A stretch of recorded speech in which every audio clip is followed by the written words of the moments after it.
Bonjour à tous. Alors, la petite pensée du jour, le, le schéma, le schéma progressif sur un projet. Alors là, je sais, je vous ai rien dit. Euh, voilà. En gros, on va découper ça en trois étapes. Alors, d'où ça me vient, ces trois étapes? Parce que moi, je suis pas un voleur, hein. Il y a un livre qui est majeur pour moi, c'est L'Alchimiste. Alors, il ne faut pas lui donner plus de portée qu'il n'a non plus, hein. Faut pas déconner. Mais c'est un livre dans lequel il y a quand même pas mal de petites choses très sympas. Il y a différents degrés de compréhension. Et donc voilà, si vous l'avez jamais lu, je vous invite vraiment à lire L'Alchimiste de Paulo Coelho. Et si vous l'avez déjà lu, eh ben, je vous invite à le relire. Franchement, moi c'est un livre que je relis assez régulièrement. Enfin, quand je dis relire, je les écoute en audiobook, hein. Donc je l'écoute assez régulièrement et c'est marrant comme il peut faire écho à différentes étapes de votre vie. C'est pas toujours les mêmes passages du bouquin qui résonnent le plus. Donc voilà voilà d'où vient ce dont on va parler maintenant. Ça vient de ce livre-là.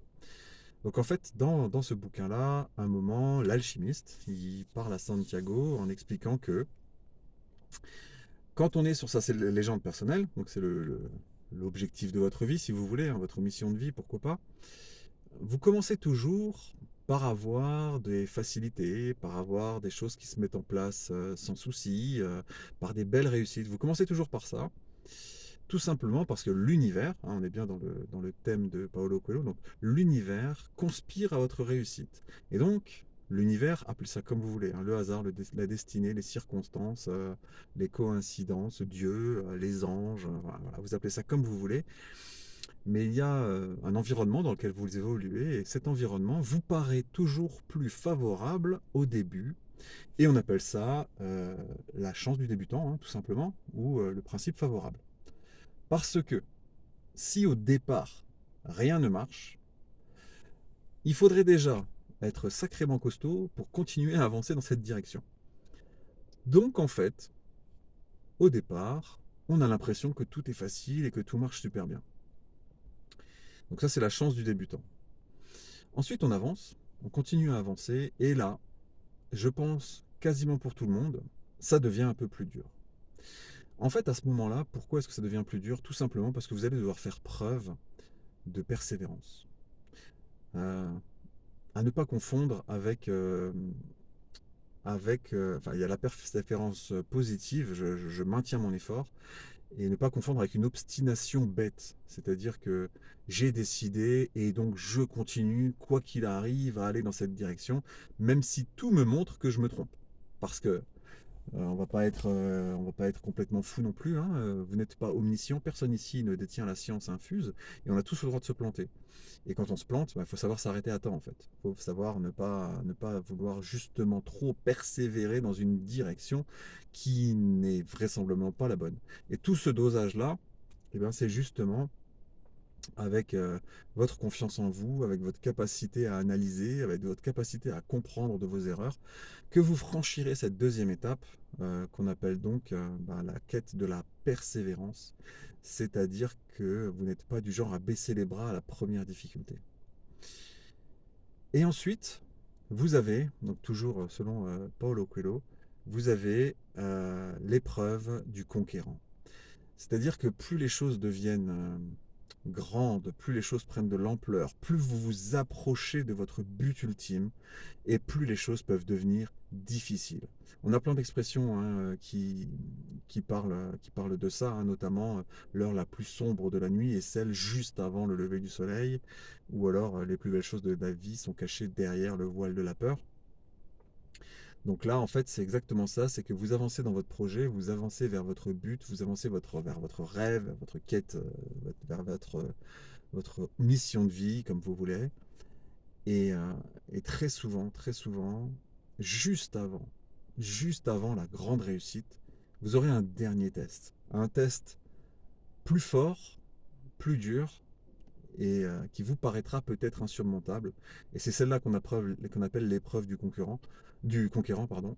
C'est quelque chose un peu au mérite en fait. Est-ce que vous méritez vraiment ce qu'il y a juste derrière?